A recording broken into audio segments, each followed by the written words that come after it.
তোরা আমার জ্ঞান চক্ষু খুলে দিস। কিরে বন্ধু, কি খবর? দেয়া সাক্ষাৎ নাই অনেকদিন ধরে, কোনো ফোন টোন দেস না।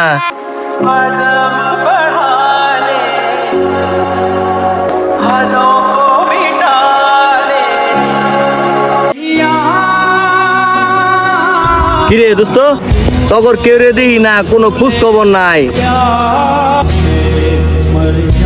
রাব্বির সাথে কত বক বক করে এলাম, রাব্বিও কথা বললো না, তুইও কথা কস না।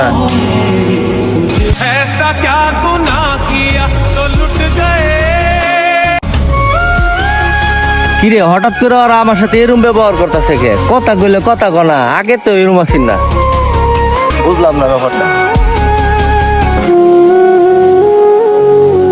কিরে বন্ধু, তগর কোনো খোঁজ খবর নাই, তগরে খুঁজতাছি আমি, দেখা হইতাছে একজনের সাথে, কেউ কথা কইতাছে না আমার সাথে।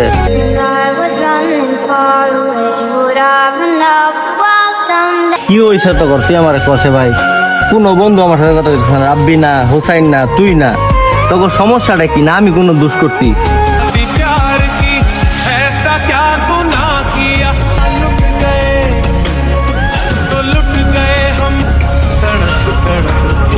दिल से आह निकलता प्यार की।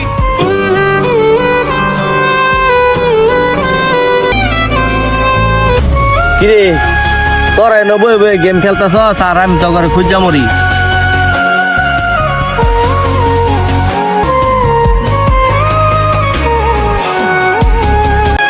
কিরে কাল কেউ কথা কইলি না, আমার দোষটা কি? আমার সাথে তোরা কথা কস নাকি? তো কইবি আমারে? কি কথা কইয়া?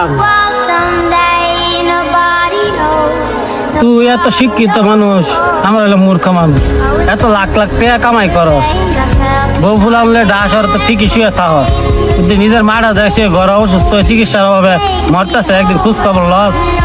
চলেন বন্ধু, দরকার নাই তোর সাথে কথা কয়ে কি লাভ? যেই মা তোরে 10 মাস 10 দিন গর্ভধারণ করে জন্ম দিছে, তুই ওই মারই ভুলে গেছস। আর আমরা তো সাধারণ তোর বন্ধু বান্ধব, আঙ্গর তো তুই যে কোনো সময় ভুলে যাবি। আমাদের যে বন্ধু বান্ধবের বেশটা আছে, ঠিক আছে, মা বাবার খোঁজ খবর যে না রাখবো, তার সাথে আমাদের কোনো সম্পর্ক নেই। আমরা তিনজনের মতামত তো শুনলি, কারণ তুই চিন্তা ভাবনা করে দেখ, আমগুলোকে তোর সম্পর্ক রাউন যাইব কি রাউন যেত। আসলে বন্ধু আমি আমার ভুল বুঝবার হয়েছে, আমি আমার বাপ মার অনেক কষ্ট দিচ্ছি, বউ ফুলাফান লিয়ে দূরে থাকছি, অনেক মজ মস্তি করছি, কিন্তু আসলে বাপ মার ওইভাবে দেখছি না। আমার জ্ঞান চক্ষু খুলে দিছ, তগর প্রতি আমি চিরকৃতজ্ঞ। বন্ধু আর কোনোদিন এরকম করতাম না বাপ মার সাথে। আমি আমার বাপ মারে সবসময় দেখে রাখবো আমার ধরে। আমরা 4 বন্ধু সবসময় ছোট থেকে একসাথে বড় হয়েছি, তোরা আমার জ্ঞান চক্ষু খুলে দিছ, আর কোনোদিন আমি বাপ মারে কষ্ট হইতাম না।